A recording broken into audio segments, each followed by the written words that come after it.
All right, to start with, I want to review the first discussion question, which I just put up yesterday. So just to make sure you're clear on what it is. I mean, it's not that I'm not going to spend a lot of time on it, not that you can't see it for yourself, but I just want to read over it and ask if there's any questions. And then I want to make some time for questions, as I had said earlier on Tuesday. All right, so, so this is the first of three essay questions. Discussion questions, not essay. Short essay. So 3 discussion questions that you'll be responsible for now to the end of the term. And then they're spread out pretty well, where the second one's about in the middle and the third one's about 2-3 weeks before the end of the semester. All right, so this stems off the point that I emphasized so much on Tuesday about the form of the good, or this idea that was so fundamental to Plato's thought that there is an ultimate moral plumb line. All right, there is an ideal, there is a way, there is a fixed standard that is transcendent from human beings. All right, so in other words, there is a way to measure, to judge the difference between a good person and a bad person, good behavior, bad behavior, that which is consistent with the ethos or the intended purpose or nature of human being. There is a standard, there is a way to measure that in an objective sense. So Plato would posit there's this thing which he says every person who wants to act virtuously in public and in private, they must keep their eyes fixed on this thing. Now, in a more conventional, let's say, religious language, people would say, well, that's God. That's what Plato is talking about. He's talking about God. But Plato doesn't necessarily talk about it in terms of a personal God. He just talks about this ideal, this perfect way of human existence. And that, as I said, that's a fixed plumb line. So we can always gauge good and evil, wrong and right in fundamental ways. Okay, this gets more complicated when you get into more nuanced, social controversies and things like that. But when you're talking about basic good and evil, wrong and right, being the basic human virtues, Plato says, there is a way with a capital W, and it's by that standard, that transcendent ideal for human behavior. It's by that we judge ourselves. All right, so that's a traditional view. I mean, that really, in a fundamental way, that was the foundation of Western moral thought and Western moral philosophy generally speaking, ever since Plato until around the 18th century. And then we'll talk a lot about the Enlightenment here in a few weeks. And when this Enlightenment movement comes up, among other things that kind of mixed in with the, philosophically speaking, somewhat of a perfect storm of different movements that came in around the 18th century, there's some ways that are fundamentally different from this view that there is a fixed way that we're supposed to live. There is a fixed purpose for human flourishing. There were some alternative views that came up at that time, and those have been pretty influential in the past 300 years, and there are quite a number of people today that would not accept Plato's premise that there is an ultimate, fixed standard transcendent to human beings. All right, so that issue, this question of whether or not there is a form of the good, as I emphasized on Tuesday, that's what the discussion question centers on. All right, so I just want to read over it quickly to you. Maybe you can read that. All right, so you have an essay assigned, and I apologize. Sometimes the weeks on the syllabus run together and I don't have it in front of me. It's either this week or next week. It's called The Poison of Subjectivism by C.S. Lewis. And Lewis would very much affirm Plato's idea of the form of the good, of the ultimate standard. He would very much affirm that, and he would be one of the most ardent opponents of the contrasting idea that there is no ultimate standard, that the standards are more subjective and individualized and relative to the person and the cultural and the context. It's not really hard to figure out given the title of Lewis's essay, The Poison of Subjectivism, so you know where he stands from the get-go. All right, so in his essay, Poison of Subjectivism, C.S. Lewis contrasts 2 opposite moral philosophies. 1, the traditional view, which has been the dominant paradigm in the Western world, which is what I just explained to you, all right, that we see in Plato. 2, the modern philosophy Lewis calls subjectivism, which proposes that the German philosopher which proposes, as the German philosopher Friedrich Nietzsche taught, this, and we're going to talk more about Nietzsche's words on this today later on. Man, says Nietzsche, is not the result of a special design, a will, a purpose. He is not the subject of an attempt to attain to an ideal of man or an ideal of happiness or an ideal of morality. Remember, the fundamental thing in Plato's philosophy is the ultimate ideal. Nietzsche says there is no ideal. This is a fiction. We invented the concept purpose. In reality, purpose is lacking. A person is necessary. One is a piece. A person is a piece of fate. One belongs to the whole of reality, that is. One is the whole. There exists nothing which could judge, measure, compare, condemn our being. For that will be to judge, measure, compare, and condemn the whole. And again, we'll get more into this a little later on. The philosophical term for what he's talking about when he says, an individual person is just part of the whole, and the whole is all that there is. It's called monism, as in mono or mono e mono, one on one.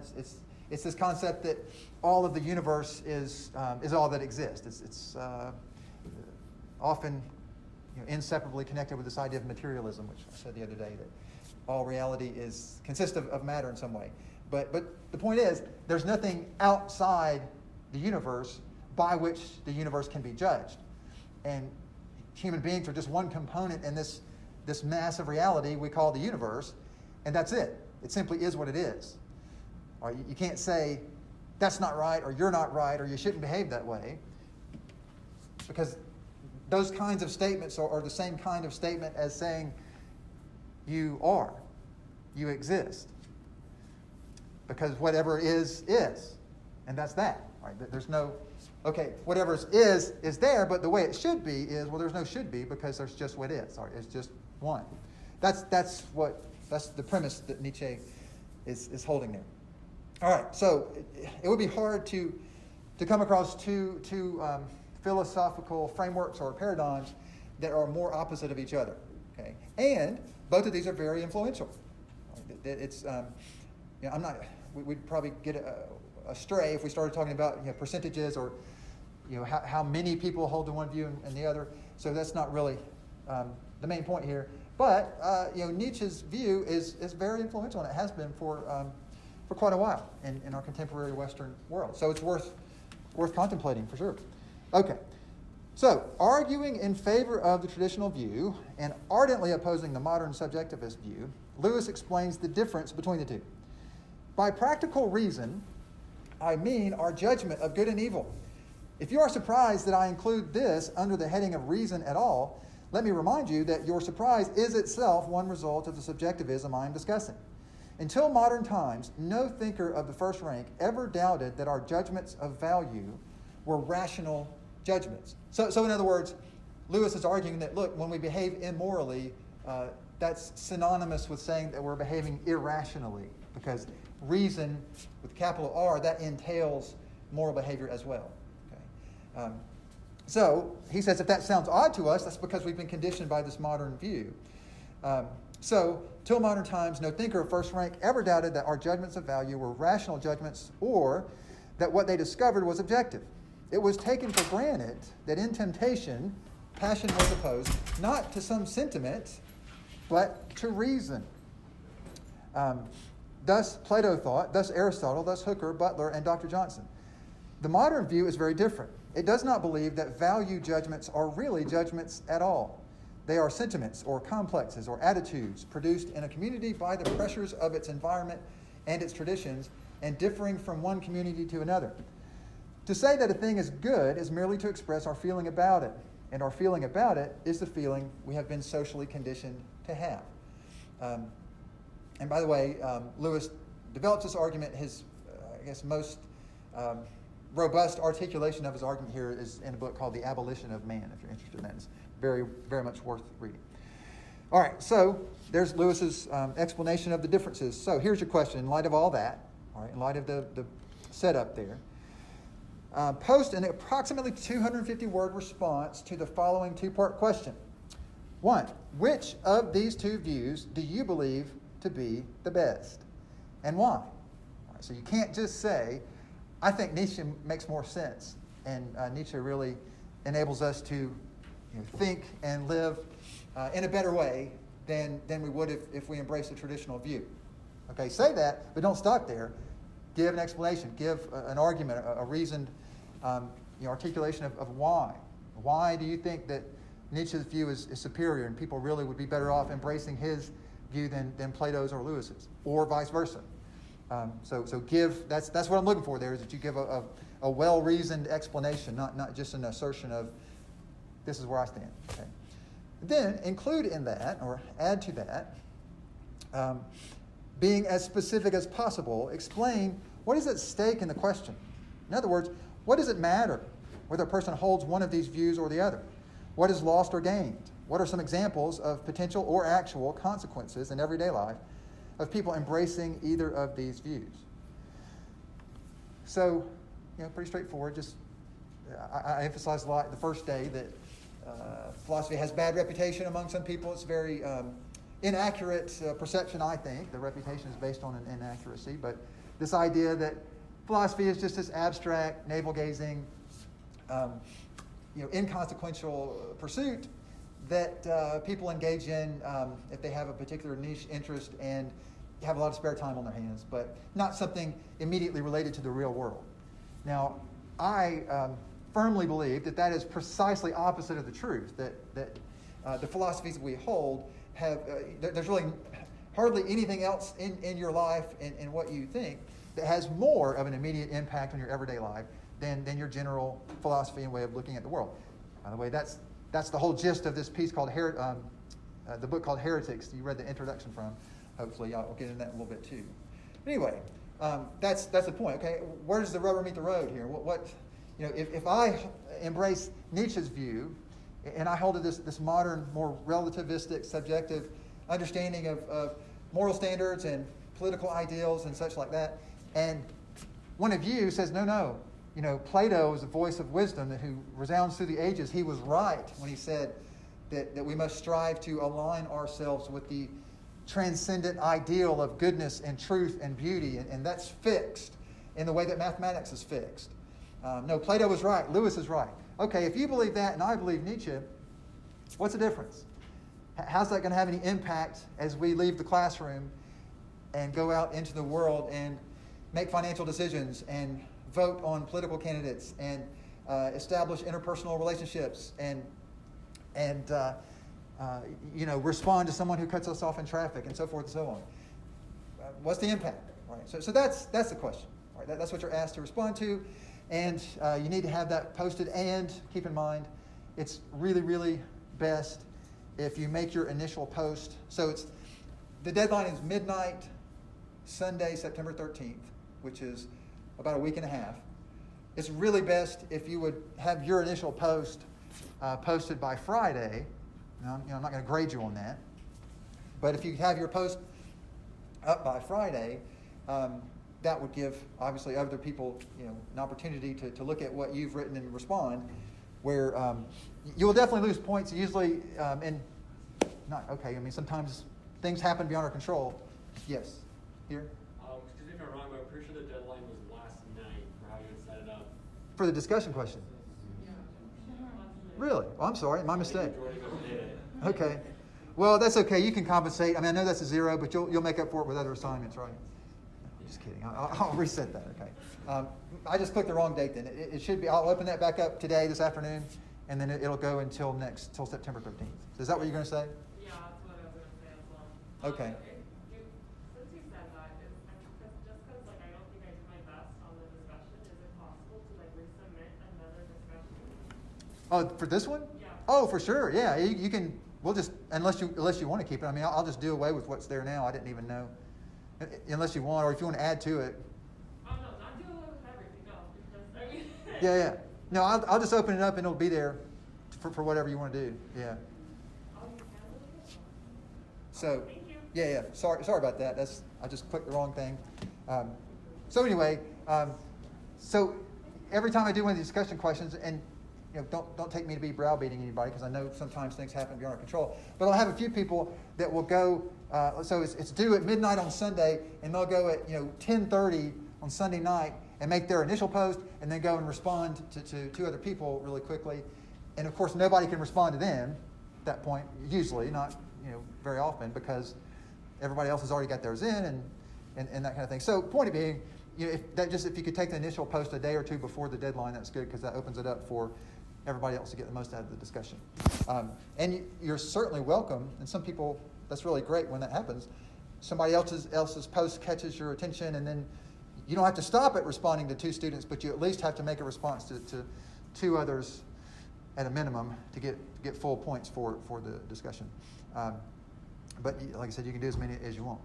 All right, does that make sense? Any other questions? All right, sorry about the mix-up there.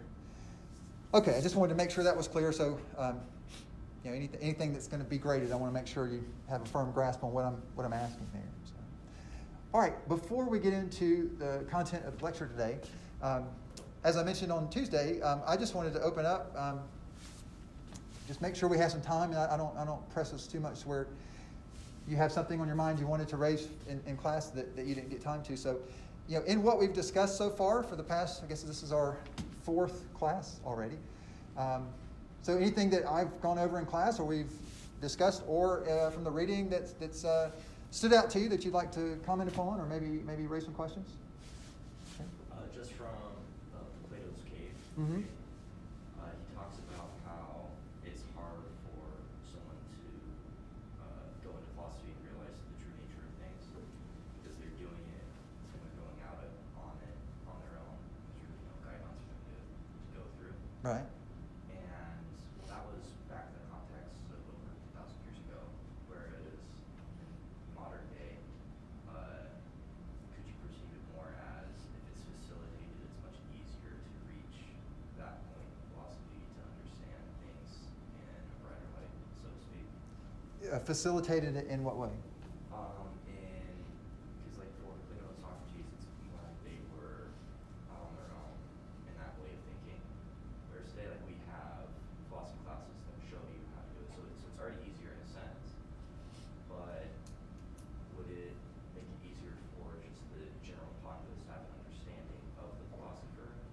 Because earlier on in the Republic, there's talk about how the uneducated philosopher is in danger of, or the ill-educated philosopher is in danger of being taken advantage of by some situation because of all those people around them who don't understand philosophy and trying to use it for their own gain. Right. But if the general populace is aware of at least the basic level of philosophy, is that still a danger to the ill-educated philosopher? Good question. Very good question.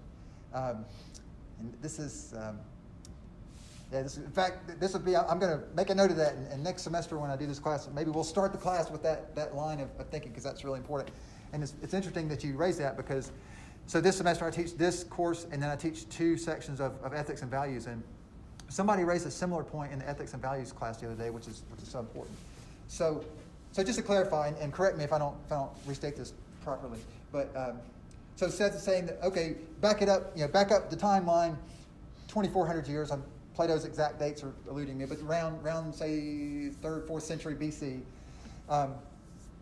Okay, well, back then you didn't have, in fact, there is a field of philosophy, or I don't know how in depth you could go in studying this, but certainly it's a significant field of philosophy called the pre-Socratics, which are some of the prominent philosophers that came before Socrates and Plato. So they had a lot of influence, but really I think I commented on that quip that I've heard a number of times through the years, that Western philosophy for the past 2,000 years is basically footnotes to Plato, just underscoring how influential he was and how much he shaped our thought. So Shem is saying, well, if you back up the timeline, in 2,400 years, we've had so much development. So many brilliant thinkers have written and taught and laid out a lot of guidelines by which we can learn how to think clearly and think more deeply and more soberly, and learn how to assess things in more accurate and efficient ways. So in other words, the field of the discipline of philosophy has really been developed, and a good framework has been set up. So we come to this study with a great advantage, that they didn't maybe have back then. And so your specific question was, wouldn't it be really important for basically the public in general? I mean, everyone as much as possible should have a basic grounding in philosophy in order to not to be swayed by let's say groups and people with ulterior motives and things like that, so that they stay on track. Well, here's why your question is one of the reasons why your question is so significant. It's a combination, and what you said, there's this mixture, which is a really fascinating and disturbing mixture that if you really give it thought will keep you up at night. And the mixture is that of, you might say, the mechanical and the moral, okay? Or the I don't know, maybe not theoretical is the right word, but mechanical and the moral. So by mechanical, when we're talking about philosophy, we're not talking about obviously tangible parts. We're talking about logic, right? And here's something I think sometimes people breeze over and they don't stop to think about. Logic, the practice of logic itself is an amoral pursuit, generally speaking. Okay, so in other words, you can have an impeccable capacity to think logically. And every decision that you make can be made with pristine logic, where every one of your conclusions follows necessarily from the premises, and every argument you make is completely sound in that sense.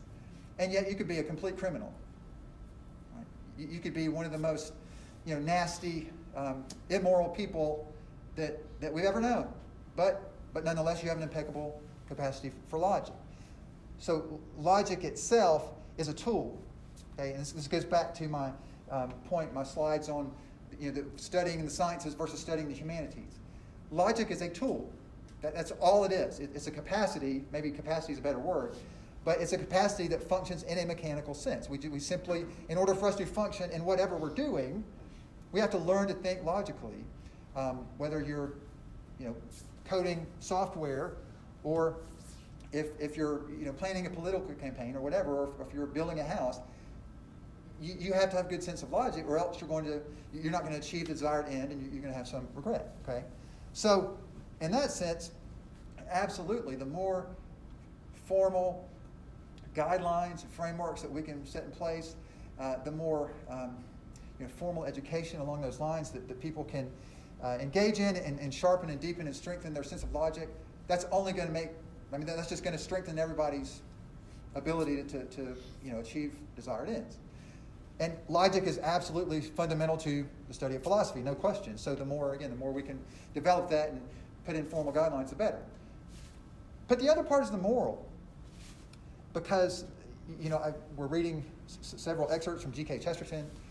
Chesterton has a great influence on me. I did my doctoral dissertation on Chesterton, and Chesterton has this great line, and he says this about logic.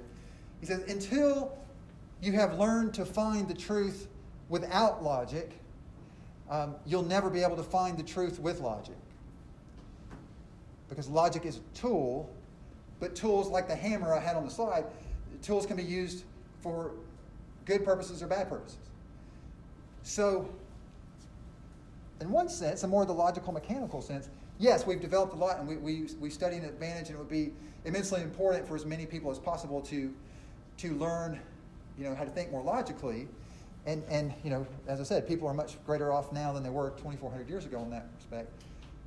But on the other hand, it comes down to decisions of the will.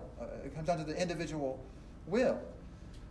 Now, as I said, I want to really strive. I think this is fundamental to the responsibilities of any instructor. I want to really strive to do my best to lay before you as fairly and clearly and as possible the various views and philosophies that we're going to study. I hope that as I talk about Nietzsche, and we talk about Immanuel Kant and Lewis and Plato and all these others, that what I'm conveying to you and what you're getting in the reading is clearly and authentically true to what they thought, what they taught. Okay, and I'm not coloring that, distorting that in your perception with my own views. That being said, there are times when I will say that here's where I stand. Here's what I hold. Okay, so Friedrich Nietzsche. All right, now this is my personal view. I think Nietzsche was an awful person. I do. Now, you might disagree, and that's perfectly fine. And whether or not you agree with me has absolutely nothing to do with how you'll perform in this class and maybe what you'll get out of this class. But I personally think that Nietzsche was a really messed up guy. And I say I think, I mean, that's pretty much what he's saying. There is no such thing as a moral compass. I mean, that was Nietzsche's bottom line. That basically what's wrong and right is whatever you decide is wrong and right. And if you can get one over on somebody else and get an advantage for yourself, well, then more power to you. His philosophy it's often summed up as a will to power, where you just have everybody in this arena and everybody's just fighting it out to try to get an advantage on the other and get what they want. Well, Nietzsche in May, he was actually, he had a mental collapse and he was insane for the last 11 years of his life before he died. So not at that segment of his life, but before that, Nietzsche may have been a brilliant man with an impeccable sense of logic, but he was still using his logic and using his philosophical acumen to pursue a certain agenda, see, and to make it so that certain behaviors would not be opposed. You see what I'm saying? So here's another way to summarize the point. No matter how long we study philosophy, no matter how much philosophy, the discipline, the field of philosophy develops over the years, it's always, I mean, what results from philosophy, okay, it's always going to come down to the moral will of the philosopher. And people can get better and better and better at their comprehension and command of logic, but the deeper question is how they're going to use the tool of logic. Because logic itself is not, it might lead you to what's accurate in a mechanical sense, but it's not going to lead you to what's true in Plato's sense. Because that's a matter of, it really is a matter of whether or not you want to see the truth, according to Plato. Right? Does that make sense? So another way to put it in perspective is, okay, I talked last week about the way technology has so revolutionized, just in unimaginable ways, revolutionized human experience. And I made the analogy of, if you could go back 500 years to the 16th century and hold out an iPhone and show somebody that you could tap it and call across the globe in a few seconds, they would either worship you or think that you're a witch or something like that, right? Well, it's just mind-boggling, the advances we've made in technology and how that's impacted our lives. Have we made similar advances in morality?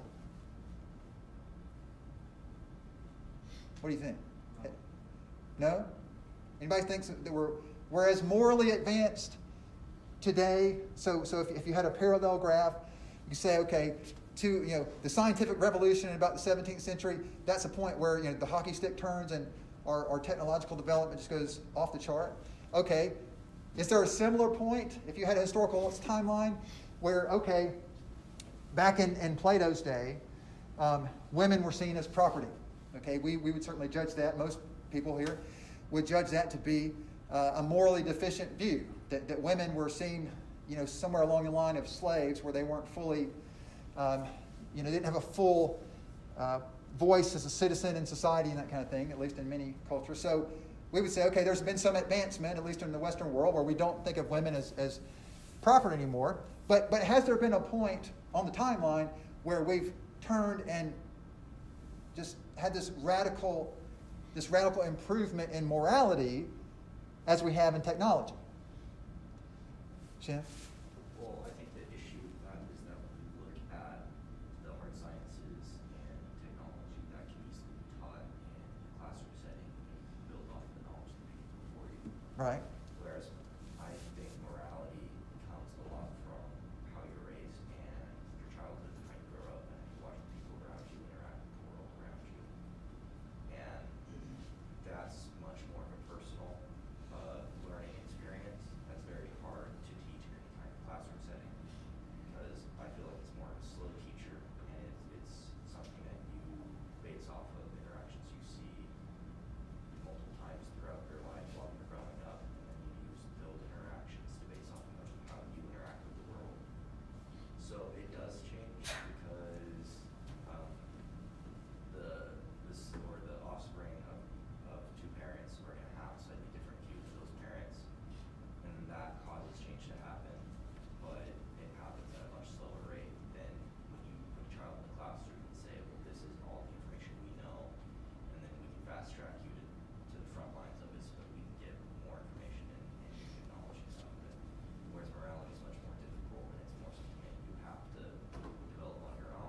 Right. Which leads to a question of, is there a moral discussion that can be made to try and facilitate the moral learnings of children so that the morality of them gets advanced to a certain point? Well, of course. We just need to have a spreadsheet that's printed by the government. I'm being facetious here. I'm not. But excellent point you're making. Okay. I'm being rhetorical, I should say. So we need a spreadsheet, a manual printed by the government, moral principles to inculcate to all American children, and the government will just print that and distribute it en masse, and then every citizen can just open their manual and teach their kids the morality given to us. You think that'd be a good setup there? And by the way, the government's our president is Donald Trump, so we're going to get that from him to on your moral, right? Now it sounds like I'm picking on Trump, but okay, Obama, Bush, Clinton. You want all of your moral precepts coming from them to teach your children? So massively complex issue there, right? Because you're right in the sense that that makes a lot of sense. Very clear that, of course, in what we call the hard sciences, and keep that phrase in mind because I'll come back to that when we talk about the Enlightenment and the scientific revolution. It's because of that shift in philosophy that I just referenced a few minutes ago in the Enlightenment that we even have this notion of the hard versus the soft sciences. Anyway, you're totally right that you have this fixed body of knowledge. It's well established. It's clear, and this can be built upon and laid out in formal syllabi and structures like this. So you can come into a classroom and you can learn about physics, and semester by semester, year by year, you can build on what you already know, and it's a pretty straight trajectory there. That makes sense. So it would make sense why we can have such a clear line of progression on a chart for our knowledge of the mechanical and physical topics. Well, it's a little more. You might say it's a little more organic, process to teach kids morality, let's say, and to learn moral principles and learn how to practice them.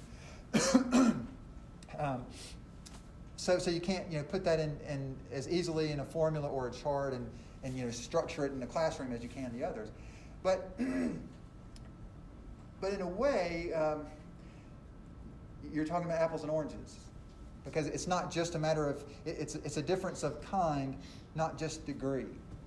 Like, so let's say it takes 4 years to get a bachelor's in physics. Well, if you got a bachelor's in good moral behavior, that might take 8 years because it's a little harder to formulate. It doesn't work that way. They're not equal on the chart there. Because what is at the very foundation of moral behavior is the human will. And the nature of the human will is that if you hold that the will is free, all right, that we actually are truly free to choose between live options, then the nature of the will is it can't be formulated and it can't be predicted. Anybody seen, probably at least some of you have seen Captain America Winter Soldier, right? So the main part of the plot there is that you have this evil organization that has developed this super sophisticated algorithm. And there's another, I haven't seen this one, but years ago there was one with Tom Cruise in it, Minority Report. I want to say somebody said that was really good, but I think it's a similar premise. Basically, you have the software that projects, say, criminal behavior. So let's say if you grew up in this neighborhood, in this demographic, with this income level, and you dropped out of school this year, then we can put that in the algorithm, and then there's a such and such likelihood that you'll commit an armed robbery by the time you're 25. Okay? Now maybe you're 11, but the algorithm says, given all these different factors about your existence, we can project with 100% accuracy, but by the time you're 25, you're going to commit an armed robbery. So you know what? We'll go ahead and put you in prison when you're 11, because we already know. Well, that's the premise of the movie. That's why in Captain America, that's why they have to blow up the big airborne, ships. The gunships are going to wipe out the population that the algorithm says are going to be criminal elements and this kind of thing. Well, is that possible or not? I mean, let's say that I could. Is it Cade? Weston. Man, I don't know. I can't get the names. Anyway, let's say that I was a super, just like off the chart genius, which I'm not. I'm more like a C grade genius. But anyway, that was a joke. I'm not a genius at all. But let's say I'm just incredible. I'm a savant when it comes to, let's say, biochemistry and human anatomy and biochemistry. So let's say I developed this incredible algorithm, and then I use this and program it into this ridiculously sophisticated scanning device. And Weston agrees, and I use this device to scan Weston's body from head to toe, and it goes into his ears, and it scans all of his neurons, his brain chemistry, and every cell in his body of every kind, every organ, brain tissue, everything. And let's say I get the readout from the data, and I have such an incredibly brilliant mind that I can tell you every piece of information there is to know about every cell and every process, every biochemical process in Weston's body. Okay, here's the question. If I had that knowledge, would I be able to predict Weston's behavior?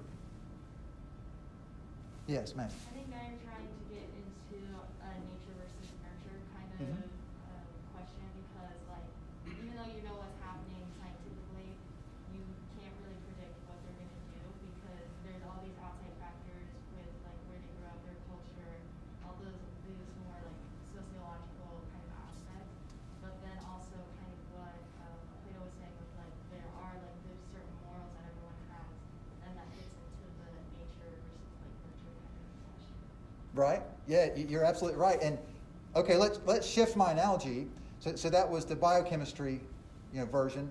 Let's switch it to the sociological or the demographic version. Okay, let's say if I was this savant and I did a survey and had Weston sit down and take fill out the survey, and I went into the Office of Vital Statistics and got all of his records about the day he was born, hospital, and so forth, the income levels of his parents, and on back to 50 generations. And just as in the other, let's say that I had this completely exhaustive body of knowledge about his demographic, his income level, socioeconomic bracket, and so forth. Okay, if I know all of that, his race, everything, can I predict his behavior? Can I tell you what he's going to be doing next year? Or can I tell you what kind of career he's going to go into, or what the quality of his marriage is going to be like if he gets married, and so forth? I think you could predict it, but it wouldn't be the gospel truth. You can't, I think with any science, there's always that hypothesis I think this will happen, but there's no way to know until it actually happens. I totally agree with you. I think you're exactly right. And it's not. It shouldn't be seen as completely. It should be seen as mutually exclusive, because certainly when we study things like this, as I just described, both our body makeup and our sociological environment, certainly these things inform. I mean, they can tell us that we're more prone to, more likely to X behavior or whatever, and we should take that into account. And this is super important, and it goes right to the heart of what the issue that Seth had just raised a minute ago, because this has such profound implications.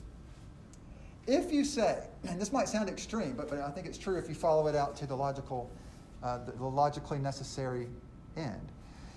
If you say, like in the movie, yes, if somehow we could acquire all the data about every cell in your body and all of your neurological processes, and we could acquire all of the demographic, sociological data about your life and your parents and on back in 50 generations, if you say, with that knowledge, we can predict with 100% accuracy what you're going to be doing in 3 years or 5 years. And we can map out, just like software code, we can map out what the whole trajectory of your life and every aspect of your behavior. If you say that, then you're no longer a human being. And I referenced Lewis's book, and the title basically makes the argument. The book is called The Abolition of Man. And what he argues in that book is that if you reject Plato's idea, it's not just Plato's idea, but the one he taught, that there is this transcendent reality that is fixed and objective, and it is what it is no matter what we think of it or how we respond to it. But there's this moral law. There's this way. And the objective of a human life, in other words, to be a good person, means that we align ourselves with that standard or not. Lewis says if you reject that, then we are literally just machines. We're just computers, as I've heard some people say, we're just computers made of meat. All right? You're just machines. And you're going to do whatever you have been programmed or conditioned to do by your sociological environment, by your body chemistry, by the process of evolution, or whatever it is. You're simply inevitably going to do what those things have programmed you to do. Which means, that might sound extreme at first, like I said, but essentially which means there's no you. Okay? There's not. Because that's the seat of a person. If you take the will out of a person, it's no longer a person. All right, if you add another side to the triangle, you add a fourth side to a triangle, well, you can't call it a triangle. Right? It's a square. It can't be a triangle anymore. If you take away the will from a human being, it's no longer a human being. It's just a machine. So now, circle back around what Seth said. Okay, philosophical development, helping people learn to think more clearly, and how it would improve society if everybody had, let's say if we made the study of philosophy and logic compulsory for all high school students through college. Well, wouldn't that make well, no, it would be good a lot of times, but it wouldn't be the key to, not that this is what you said, but it wouldn't be the key to utopia, because no matter how well educated somebody is in philosophical disciplines, no matter how clearly and logically they think, they always have to make a choice. They always have that capacity that is in their will. And you may take a brilliant ninth grader and begin to put him in formal courses in logic and philosophy and teach him how to think clearly and concisely and to keep himself from being distorted by prejudice and things like that. And he, by the time he graduates university, he has this incredibly strong capacity for logical thinking, and then he uses that to go off and create a software code that takes over all the computers in the world and kills all the non-white people, like Hitler would do if he had a computer like that, right? Well, and then somebody would say, well, wait a minute. We taught this kid philosophy from 14 years old, and he had such good logic. What happened? Well, I think you said, you can't teach certain things. I mean, certain things aren't teachable. They're simply a matter of the heart or the will. And that's what I'm saying, where you have this mixture of the mechanical versus the volitional, the human will versus the process. And no matter how brilliant you are, and that's why I said that last week, that I don't think there's any question about it. Hitler was a brilliant man. He was highly intelligent. Probably had a ridiculously high IQ, perhaps, let's say. But he was still evil. Because, I'm sorry, I said that in another class. I don't think I said that in here. I just remembered. It's in this room, though, so I get mixed up. Anyway, and this is why, we cannot say, oh, well, years ago, people rode around in horses and carts, and there was no such thing as anesthesia, and, it would take 6 months to go from New York to California. But now, now we have air travel, and now we have the internet and iPhones and incredible medical technology. So, of course, today, there's no more people manipulating other people. Today, there's no longer people exploiting the weak and the poor for their own profit and gain. That doesn't happen anymore because we have iPhones now, right? See, in times past, there was what is often called the oldest profession, where you have women who were exploited for sexual pleasure, and really degraded and treated like property. That went on in humanity for a long time, but today, of course, we can fly from New York to London in the course of a few hours, so we don't have that anymore. No, in fact, today, in some cases, it's worse. Because, let's say with sex trafficking, we can talk about how much quicker you could transport medical supplies from here to Bangkok and save tens of thousands of people. If there's some sort of outbreak in Bangkok in Thailand, I mean, we can get from some hub in another part of the world that produces these well-needed medical supplies. We can get it there in less than 24 hours and save all those lives. And then the exact same technology, say of air travel, can sex traffic 13-year-old girls from Bangkok around the world in ways that they never could before. But there's nothing in the study of philosophy and development of technology that's going to tell you whether you should be sex trafficking 13-year-olds or not. And a lot of people do, right? So anyway, that comes to mind as you talk about this. What if we were more formal and rigid and inculcating philosophical education? Well, depends on what they choose to do with it, right?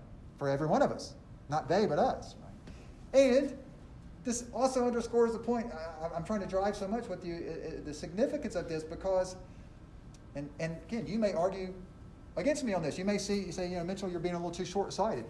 That may be a view that you hold. But if you take Nietzsche's view seriously, and you really believe that there is no ideal, there is no purpose, all these things are invented, there's just us doing what we want to do, well, then how can you say that it's wrong to sex traffic 13-year-old girls? How can you say that if some guy goes into a village in Thailand somewhere and there's abject poverty and the parents are just struggling to keep their kids alive, and there's a young, relatively healthy 13-year-old, and some guy comes and says, I own a hotel in Bangkok, and I have an opening for somebody working in the hospitality industry, and your daughter could make a lot of money, and she'll send it back, and she'll be able to come and visit you, and it'll be a great way for her to get started in the world. And the parents say, oh, this is just life-changing, this is great. And then he takes her and enslaves her and makes her into a prostitute. Well, if Nietzsche's right, how can we say anything bad about that? Because when we talk about right and wrong and morality and all this, we're just talking about things that we've come up with on our own. So point being, the premises you start with are massively important, and then the choices that you make in response to what you learn are massively important, because, again, you can use your knowledge to do with it whatever you want to make the world better or worse, but there's nothing that I or anyone else can teach anybody that will determine what they choose to do with what they're taught, right? So that dynamic of the human will, that's always there as long as we're human beings, and that's not going to just develop with some sort of formal, mechanical process or some well laid out curriculum, right? Because that's all that. It's always in play. It's interesting, and probably some of you know a lot more about this than I do, but this has been a real curveball in the past 60 or 70 years in the realm of physics, because what's the big revolution in physics in the 20th century? We transitioned from, or along with, I should say, from Newtonian physics, this very fixed mechanical understanding of the way the physical properties work, where the momentum lost by the one billiard ball is exactly gained by the other billiard ball. We went from that to what? Theoretical, and starts with a Q. Right. Quantum physics, right? And this really messed people up when they started to discover the quantum world, because it's not predictable in the way that the Newtonian system is. Everything's predictable, and you can project exactly what's going to happen down the road from the data in the beginning. Well, the quantum world doesn't work that way. And the particles don't behave like you would expect them to behave if you applied the Newtonian principles. Well, there's similar, that's just an illustration, but same thing with, you can put all the formulations, all the data, all the content, all the education to the individual human being, but it's not like in Captain America. There's no algorithm that will tell you how that person's going to choose to behave. Unless you hold the view that we don't have free will, that we are biochemical machines, and that all of our behaviors, thoughts, emotions, convictions are programmed in us from our environment.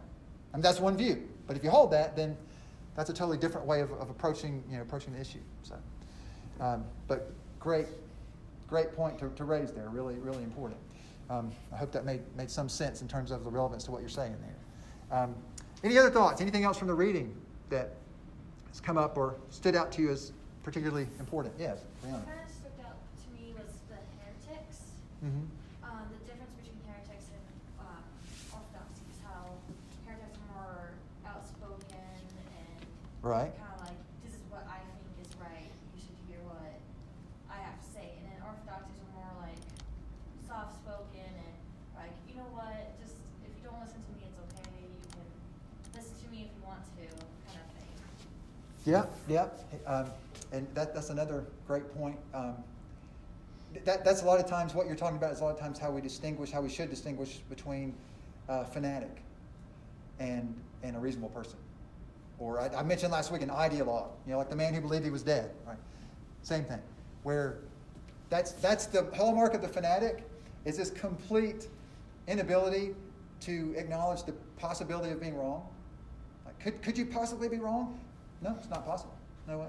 I'm absolutely right, and there's no way to question it, right? That's the mindset of a fanatic. I saw something that illustrated this, and please, don't take it the wrong way. I'm not making a stand or an argument about the social protests and the racial, tumult and all that's going on with the police issue. But I thought this really illustrated exactly the kind of thing you're talking about. So, Portland, Oregon has been a hotbed for a lot of protests that's going on for so long. And I saw this interview. It was really brief. The guy was just talking, but it was a black policeman in Portland. And interesting because obviously, what's the police are being protested against because of this accusation of bias against blacks. And so here you have black policemen, and he was one of the ones that was actually in the riot control.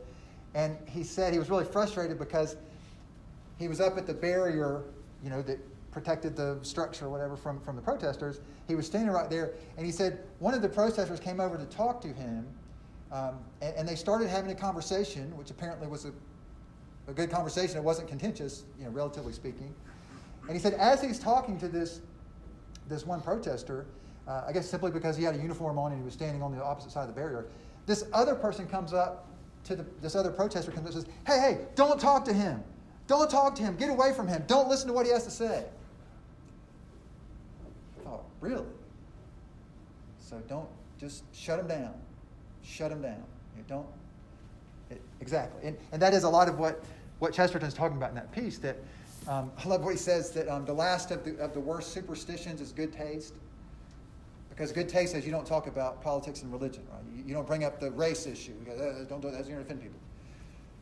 That's an important issue. We should learn how to talk about that, right? Or don't bring it up because obviously I'm right. So what purpose is there if you disagree with me? Why would we talk about that if it's a given that I'm right? I mean, wouldn't that be a waste of time if I'm right and it's obvious that you're wrong? Why would we want to hear what wrong people have to say? Just listen to me, right? I mean, that'd be a great way to run this class, wouldn't it? Yeah, for maybe a half hour until I get thrown out, of course.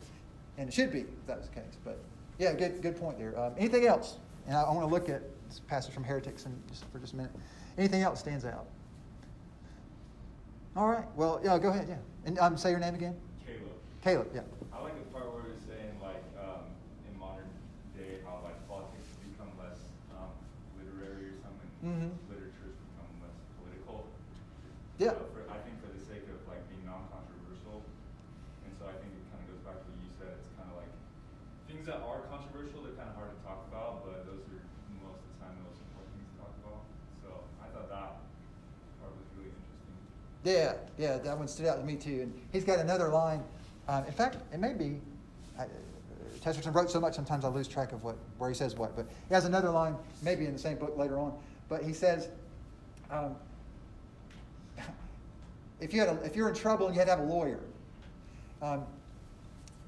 or especially let's say if the lawyer was maybe if you're in trouble and it was the opposite, like the prosecuting lawyer if you were wrongly accused, would you want that lawyer to only ever think about nothing but legal matters when he goes home, when he gets up, when he goes to bed, on the weekends? If his whole mind is just filled with nothing but legal procedure, is that the guy that you want to be working with? Or do you want the guy that reads books, reads literature just for entertainment, goes out and rides bikes with his kids, goes and plays ball, goes to the movies, goes, eats ice cream, and then comes back and studies the law? Which one of those guys do you think is going to give a more fair judgment in the process, right? And what he's saying is, we should be informed by all the important aspects of life, not just take, say, politics and isolate that off and just treat politics, because he talks about efficiency and people being really mechanical. He says nothing is more of a sign of bad health than somebody who's only ever worried about health. Right? It's usually the sick people that all they care about is their medical condition and nutrition and all this, that if they're consumed in that, where Chesterton says, no, all these aspects should inform that too. And same thing with politics. Politics needs to be informed by moral principles. You can't just lift it out from the rest of life. All right? So, yeah, that's a great section. Okay. Like I said, we'll try on Thursdays every week, even if it takes most of the class. I think it's really valuable to hear what's impressed you guys in the reading and talk about that in some length. So now let me just say too that we just don't have the time. I'd be thrilled if we had another class period in the week, but that's just not the way it works. So there's going to be a lot of times where, maybe not a lot, there's going to be some times where I won't comment on some of the assigned reading in class. So it will be, and you'll still be evaluated on it. It'll still be on the reading quiz, but there'll be some pieces that I'm not able to get into in lecture, unless maybe it comes up in discussion like this. So anyway, just know that going in that there's going to be some pieces that we just don't get to, and if you're not clear on something, as I said before, don't hesitate to contact me outside class and say, I don't know what he means in this paragraph, and we can talk about it. So. All right, I want to go through just some quick highlights on this piece, Heretics by Chesterton. So here's a little bit of background on what he's talking about. You know what? I made up a slide for Chesterton, and I don't think it's here. Let me see if it's up. Sorry. And not that it's all that important, but I don't have it. I was going to show you this picture. I'll show it to you later. Anyway, a little background on this. So you had in Western Europe. So Chesterton was British, lived in England his entire life, and in Western Europe and in the United States, the cultural background, the religious, which certainly informed the political, and really the thing that colored through the culture was what we often call the Judeo-Christian tradition. So the tradition, it's the religion centered in the Bible, the Old and New Testaments. And this was really the dominant view. And in terms of moral thinking, the Judeo-Christian paradigm or approach, it was very consistent, as I mentioned earlier, very consistent with Plato's idea that there's this ultimate standard. And Jews and Christians would say, well, that's God, right? That's the deity, which Plato, like I said, would not have described it that way. But it's a similar principle in that there's this power, this established authority by whom we will be judged. Right? It's a plumb line, and we have to align ourselves with it. We can't just create it, the dictates of our own whims and desires. So that was really like the standard, the most fundamental way. It was a standard view. Obviously, not all people accepted it, but in terms of the social norms on which the legal system, education system, and so forth was based, it was roughly aligned along those grounds for many centuries in Western Europe. Well, Chesterton is writing at the turn of the 20th century. So like to say the first couple of decades, well, he died in 1936. So the first few decades of the 20th century is when he really was in his heyday of writing. And at that time, a lot of the Judeo-Christian premises, and some would say maybe the assumptions, those were being questioned and then sometimes rejected in ways. Another very influential person who lived at the same time as the same era, I should say, as Chesterton, was Friedrich Nietzsche, that I just quoted. And Nietzsche was really, you might say, he was like on the vanguard of this new way of looking at the world, which completely, by the way, Nietzsche absolutely hated Christianity. He thought it was a religion of weaklings and slaves. And basically, this is way oversimplified, but Nietzsche's view on Christianity was that it's like when you hear somebody say, well, the most important thing is not winning in a sporting match. The most important thing is that you do your best. And it's like somebody responding and saying, yeah, that's what the losers always say. All right? And people never say that until the game's over and they lose. All right? They don't say that when they're trying to win. It's just when they realize they can't win, then they switch and say, okay, well, I did my best, so I feel good about that. Well, that was kind of how Nietzsche thought about the Judeo-Christian moral framework, especially Christianity, with this idea of loving your enemies and forgiveness and things like this. So Nietzsche was one really prominent voice, but he spoke for quite a few people who said we reject this lock, stock, and barrel, and we want nothing more to do with this, and there's not this ultimate standard. So in that sense, a lot of what Chesterton writes is he's responding, he's reacting to this fundamental change, this philosophical change is going on in his culture at the time. And what he's saying in this essay is, okay, in times past, and he even admits this in some clear, implicit but clear ways, that, okay, there was this orthodoxy that was grounded in the Judeo-Christian tradition, and it was so well established that people were, as the title says, people were kind of ostracized if they were heretics, or in other words, if they deviated or opposed the traditionally held view. He says that was a negative thing, that you wouldn't want to be that. And he says now it's flip-flop, where it's fashionable to reject the traditional view and say that you're a free thinker, and to go along the lines of Nietzsche and say you're sailing on an open sea, you answer to no one. He says that's really fashionable, and people pride themselves now on being unorthodox and apart from tradition.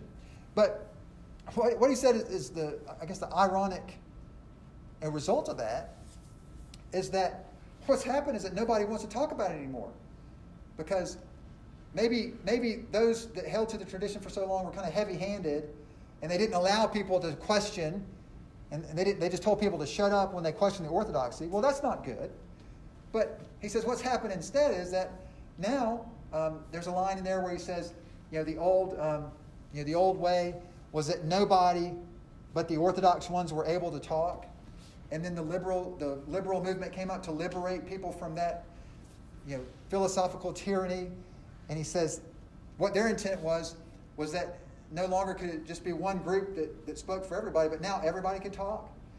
And he says, but what's happened since the traditional views have been pushed to the side, the result of it has been that nobody can talk, because nobody wants to talk about religion. And I love the line where he says, your opinion on, let's start reading right here. Okay, right here. He had no pride in having rebelled against them, the old way. They had rebelled against him. The armies with their cruel security, the kings with their cold faces, the decorous processes of state, the reasonable processes of all these like sheep had gone astray. The man was proud of being orthodox, was proud of being right. If he stood alone in a howling wilderness, he was more than a man. He was a church. He was the center of the universe. It was round him that the stars swung. All the tortures torn out of the forgotten hells could not make him admit that he was heretical. So at first he's saying that people took pride, and Nietzsche was that way, that they rejected and they stood strong in what they believed and said it was right. But a few modern phrases have made him boast of it. He says with a conscious laugh, I suppose I am very heretical, and looks around for applause. The word heresy not only means no longer being wrong, it practically means being clear-headed and courageous. The word orthodoxy not only no longer means being right, it practically means being wrong. All this can mean one thing and one thing only. It means that people care less for whether they are philosophically right. And this is so key to, just like what you're saying, Caleb, right? Because you have for so long, and admittedly, certainly there's a good case to be made, especially when you look at the political history of the Roman Catholic Church in Europe.